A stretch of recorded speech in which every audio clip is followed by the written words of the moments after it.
다 함께 사도신경으로 우리의 신앙을 고백하겠습니다.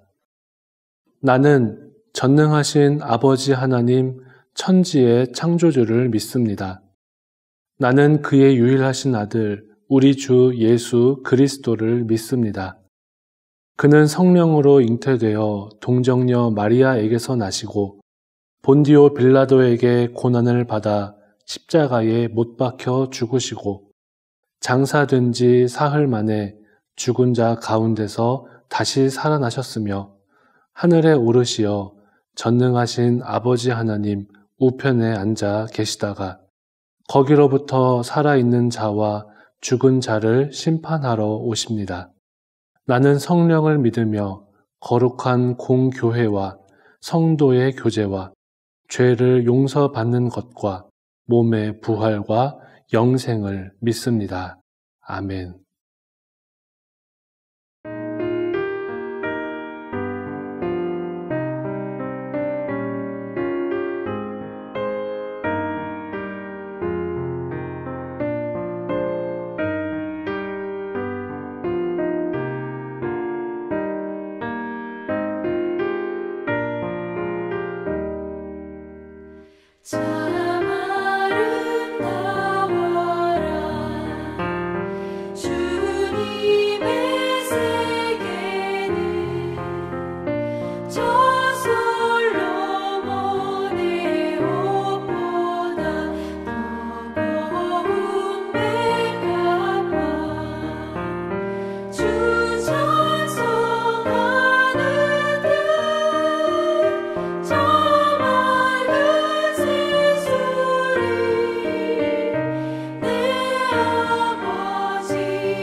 사랑의 하나님, 주님의 고난을 묵상하는 사순절을 보내며 하나님의 은혜 가운데 사무엘 시냇가 가정예배를 드리게 하심을 감사드립니다. 이 시간 함께 모여 예배드리는 모든 가정에 성령의 충만한 은혜를 내려 주시옵소서. 교회를 사랑하시는 하나님, 우리 천안중앙교회가 나라와 민족 가운데 등불의 역할을 감당하게 하여 주시옵소서. 완전하기보다는 건강한 교회가 되게 하여 주시고 처음 사랑을 회복하는 교회, 하나님의 뜻을 이루어지는 교회가 되게 하여 주시옵소서. 치유하시는 하나님, 코로나19로 많은 성도들이 힘들어하는 시대를 살고 있습니다. 하나님을 아는 이들과 알지 못하는 모든 이들에게 긍휼과 은총을 베풀어 주셔서 하나님의 전능하심이 드러나고 치유하심의 은혜가 가득하게 하여 주시옵소서. 가정 예배를 기뻐하시는 하나님, 우리 교회의 가정 예배가 정착되게 하여 주시옵소서. 예배를 통해 모든 가정이 믿음의 가정으로 세워지게 하여 주시옵시고, 예배를 통해 주시는 은혜를 가지고 그리스도인으로서 빛과 소금의 사명을 잘 감당하게 하여 주시옵소서. 우리 교회 모든 가정이 기도하는 가정이 되게 하여 주시옵소서. 부모는 자녀를 위해 기도하고 자녀들은 부모를 위해 기도하는 신앙의 가정이 되어 편안할 때나 어려울 때나 늘 하나님 앞에 나와 동행하시는 하나님을 만나게 하여 주시옵소서. 예수님 이름으로 간절히 기도드리옵나이다. 아멘. 오늘 우리에게 주시는 하나님 말씀은 역대상 4장 9절에서 10절 말씀입니다. 역대상 4장 9절에서 10절까지 말씀을 봉독하겠습니다. 야베스는 그의 형제보다 귀중한 자라. 그의 어머니가 이름하여 이르되 야베스라 하였으니 이는 내가 수고로이 낳았다 함이었더라. 야베스가 이스라엘 하나님께 아뢰어 이르되 주께서 내게 복을 주시려거든 나의 지역을 넓히시고 주의 손으로 나를 도우사 나로 환난을 벗어나 내게 근심이 없게 하옵소서 하였더니 하나님이 그가 구하는 것을 허락하셨더라. 아멘.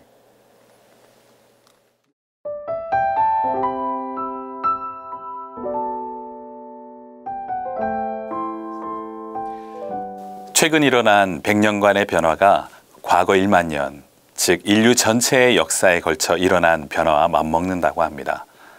더 놀라운 사실은 앞으로 20년 변화가 지금까지의 100년의 변화보다 더 크다는 것이며 코로나19 팬데믹은 이를 점점 가속화시키고 있습니다. 사회의 변화가 얼마나 크고 빠른지 여기에 적응하지 못하는 기업이나 개인은 철저하게 뒤처지고 결국 도태되게 됩니다. 그래서 그런지 사회 전체적인 분위기는 불안함입니다. 많은 사람들이 불안하니까 열심히 살아갑니다. 여러분, 벼룩이 왜 뜁니까? 혹자는 벼룩은 앞에 벼룩이 뛰니까 그냥 따라 뛴다고 합니다. 남들이 하니까 불안감에 그냥 열심히 사는 인생, 어쩌면 이 벼룩 같은 인생인지도 모르겠습니다. 그렇다면 과연 성도는 이 급변하는 시대에 어떻게 대처해야 할까요? 먼저 변하는 것과 변하지 않는 것을 확실히 구별해야 합니다. 결코 변하지 않는 것은 확실하게 지켜나가야겠죠. 그리고 계속 변화되는 것은 한 발 앞서 그 변화를 예측하고 내가 먼저 변해야 할 것입니다. 여러분, 변하지 않는 것이 무엇입니까? 풀은 마르고 꽃은 시드나 주의 말씀은 영원하다고 합니다. 변하지 않는 것은 하나님과 그분의 말씀입니다. 예배의 영광도 변하지 않습니다. 주께서 사명자에게 주시는 면류관도 결코 시들지 않습니다. 우리는 변하지 않는 주의 말씀을 붙들어야 합니다. 성경에 나오는 모든 인물들은 격동의 시대를 살았습니다. 요셉과 다니엘을 생각해 보십시오. 요즘 젊은이들도 많이 힘들다고 하지만 형들에게 버림받아 타국 땅에 17살의 노예 청년으로 팔려간 요셉만큼 힘들겠습니까? 어릴 적 전쟁통에 나라를 잃고 포로로 끌려간 다니엘만큼 미래가 불안한 젊은이들이 어디 있겠습니까? 룻기에 나오는 룻처럼 남편을 잃고 타국에서 시어머니를 봉양하며 사는 사람이 있습니까? 하루하루 어떻게 될지 그들은 알지 못했지만 이들의 삶은 오히려 심플하고 명료했습니다. 결코 변하지 않는 말씀, 그 하나님의 말씀을 붙들고 목에 칼이 들어와도 기도하며 하나님 앞에 신실함을 유지하고 하나님을 따랐습니다. 그리고 때가 되니 하나님께서 그들을 세계 최강국의 총리로 삼아 세상을 다스리며 통치하게 하셨습니다. 또 룻은 예수 그리스도의 조상이 되게 하셨습니다. 여러분, 이처럼 변하지 않는 것이 있다면 그것을 붙들고 심플하게 사는 것이 아마 지혜로운 인생일 것입니다. 반면 변하는 것이 있습니다. 어떻게 대처해야 할까요? 당연히 세상보다 더 부지런하고 더 지혜로워야 합니다. 스마트폰도 배우고 또 줌도 배워서 옆집 아주머니에게 또 알려주고 좋은 유튜브 채널이 있으면 그것도 공유해야 합니다. 혹시 나는 이미 늦었어 하고 생각하시는 분들이 계십니까? 우리가 뭔가 시작하려고 하면 제일 먼저 우리의 발목을 잡는 것이 바로 이 늦었다라는 생각입니다. 나는 이미 늦었어. 어쩌면 그 말이 맞을 수도 있습니다. 하지만 믿음의 사람들에게는 특별한 하나님의 은혜가 있는데 그것은 바로 역전의 은혜입니다. 한나는 10년이나 아이가 없었지만 끈질긴 기도로 사무엘을 낳았고 요나도 불순종하고 도망갔지만 결국 회개하고 돌아와 하나님의 사명을 감당함으로 니느웨의 12만여 명을 구원했습니다. 우리가 잘 아는 5만 번 기도 응답을 받았다는 조지 뮬러 목사님도 과거에는 미래를 생각하지 않고 그냥 살았던 인생이었습니다. 절제 없이 부모의 주머니에서 상습적으로 돈을 훔치고 술을 즐기고 절도로 형무소에 들어가기도 했습니다. 하지만 후에 이 목사님은 영국의 선교사가 되어 2,000명이 넘는 고아를 기도로 양육하고 많은 아이들을 하나님의 자녀로 길러냈습니다. 비록 우리의 과거가 보잘것없고 연약할지라도 또 혹은 늦게 출발했을지라도 성도는 하나님의 은혜로 역전의 인생을 사는 사람입니다. 그러므로 믿는 성도는 낭망하고 결코 좌절해서는 안 됩니다. 구약에서 이 역전의 사람을 또 하나 꼽으라면 저는 단연 야베스를 추천하고 싶습니다. 야베스는 내가 수고로이 낳았다는 뜻입니다. 이름 자체가 고생입니다. 그럼에도 불구하고 유대인들 중 가장 존귀한 자가 되었다고 성경은 말하고 있습니다. 한마디로 기도로 승리함으로 역전승을 이끌어내었고 천한 자가 존귀한 자가 되었다는 것입니다. 여러분 출발이 늦어도 좋습니다. 가진 것이 부족해도 상관없습니다. 우리가 구할 것은 바로 이 역전의 은혜입니다. 하나님께 내 삶에 복의 복을 더해 주세요. 그리고 은혜 위에 은혜를 주셔야 하고 우리가 신앙의 원칙을 지키고 살며 기도하면 하나님의 은혜가 우리로 하여금 이 역전의 기적을 맛보게 해 주실 것입니다. 자, 그렇다면 야베스는 어떻게 그에게 주어진 조건과 환경을 뛰어넘어 존귀한 자가 될 수 있었을까요? 오늘 그의 기도에 비결이 있습니다. 함께 야베스의 기도를 살펴보며 은혜를 나눠 보겠습니다. 첫 번째 이 야베스의 기도는 꿈과 비전을 담고 있는 기도였습니다. 오늘 본문 10절 말씀을 보면 야베스는 자신의 환난과 근심을 벗어나게 해달라고 기도하는 것에 머물지 않고 그의 지경을 넓혀달라고 기도했습니다. 사람의 몸은 심장이 멎을 때 죽지만 사람의 영혼은 꿈을 이룰 때 죽는다고 합니다. 꿈과 비전은 한 사람의 삶을 지탱하며 또 한 사람의 인생을 이끌고 가는 힘이기도 합니다. 특히 성도는 이 땅 가운데 하나님의 나라를 세워가는 킹덤 빌더로서 탁월한 비전을 세워야 합니다. 그리고 야베스처럼 하나님 제가 이렇게 쓰임받기 원합니다. 위대한 삶을 살기 원합니다. 저의 지경은 넓혀주세요 하고 비전을 품는 기도를 드려야 합니다. 현실에 매몰된 인생이 아니라 꿈에 의해서 드라이브되는 인생, 내 삶이 영광스럽게 되는 꿈을 넘어 이 땅이 나로 말미암아 복을 받기 원한다는 큰 비전을 품고 그 꿈과 비전이 나를 이끌고 가게 해달라고 기도하시기 바랍니다. 니체는 왜 살아야 하는지 그 이유를 아는 사람은 어떤 어려움도 견뎌낼 수 있다고 말했습니다. 궁극적인 인생의 존재 이유를 발견한 사람, 참된 비전을 추구하는 사람은 삶의 어떤 무게로 그를 짓누를 수 없습니다. 천안중앙교회 모든 가정들이 꿈과 비전을 발견하고 품고 기도하는 가정이 되기를 바랍니다. 두 번째 한계를 뛰어넘는 믿음의 기도가 야베스를 존귀한 자로 만들었습니다. 야베스는 별 볼 일 없는 출신이었고 부유하지도 않았고 좋은 배경이 있는 사람도 아니었습니다. 아까 살펴보았지만 그 이름의 뜻이 무엇입니까? 이는 내가 수고로이 낳았다는 의미입니다. 고통을 준다는 뜻도 있습니다. 하지만 야베스는 이런 한계들을 믿음으로 뛰어넘었습니다. 여러분, 믿음은 모든 운명의 굴레와 난관을 뛰어넘는 능력입니다. 평범함을 비범함으로 바꾸는 비결은 바로 이 믿음을 그 안에 가미하는 것입니다. 겨자씨 한 알의 믿음만 있으면 산을 옮깁니다. 성도가 세상을 이기는 힘도 바로 이 믿음입니다.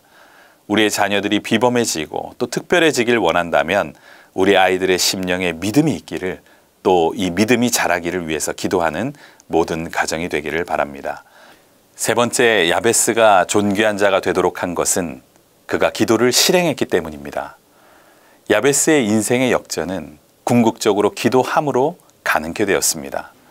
믿는 성도는 하늘과 땅의 모든 권세를 가졌습니다. 땅에서 매면 매이고 땅에서 풀면 풀리게 되었습니다.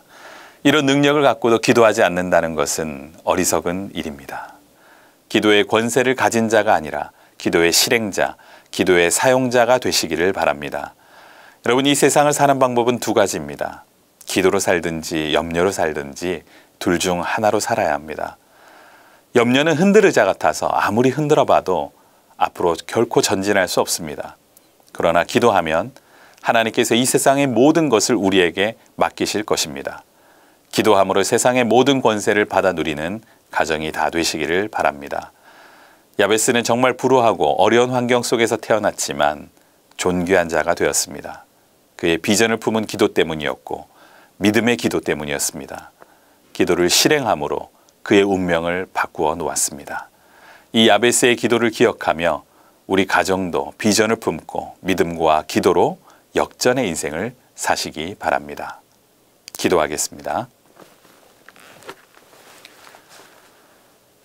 살아계신 하나님, 이 급변하는 세상 가운데 많은 사람들이 길을 잃고 목적이 없는, 향방 없는 다름질을 하고 있습니다. 하지만 우리 믿음의 사람들은 결코 변하지 않는 하나님의 말씀을 붙들고 또 주님께서 주실 면류관을 붙들고 또 믿음을 붙들고 견고하게 나아가기를 원합니다. 비록 우리의 환경과 조건이 열악할지라도 혹은 늦게 출발했을지라도 야베스처럼 비전과 꿈을 품고 또 믿음을 가지고 또 기도의 실행자가 되어 이 땅 가운데 복의 복을 누리는 인생들이 다 되게 하여 주옵소서. 역전의 인생을 사는 믿음의 가정들이 다 되게 하여 주옵소서.